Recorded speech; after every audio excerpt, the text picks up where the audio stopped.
Hello अंतरा सिंह प्रियंका, मैं Google से बोल रही हूँ। सभी के पतियों के बारे में जानकारी ली जा रही है। क्या आप बता सकती हैं कि आपके पति क्या करते हैं? अरे का बताबे, सुनिए।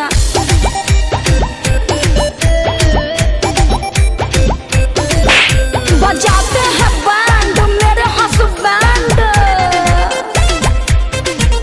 बजाते हैं बैंड मेरे हस्बैंड, न देते हैं चैन, और रोती हूँ तो कहते हैं उलू लुलू बाबू मेरी चुप रहो, उलू लुलू सोना मेरी चुप रहो, उलू लुलू जानू मेरी चुप रहो। मुँह भी दाब देते हैं,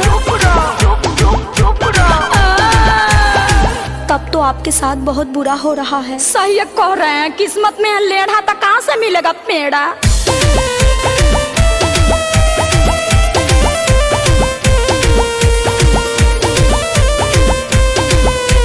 खाते हैं मांस, रहते हैं टांच, बहुत सताते हैं।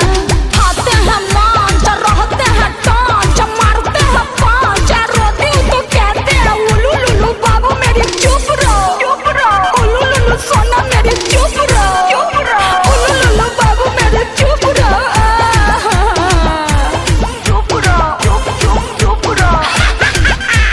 तब तो ये बहुत गंभीर समस्या है, लंबे समय तक चल सकती है। अरे बात उपाय है तो बताइए, ज्यादा मत फरमाइए।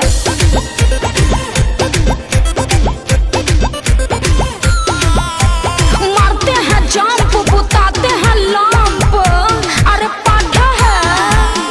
मारते हैं जंप, बुताते हैं लंप, करेजा में होता है काम, पर रोती हूँ तो कहते हैं उलू लुलू बाबू मेरी चुप रहो, उलू लुलू सोना मेरी चुप रहो, उलू लुलू जानू मेरी चुप रहो।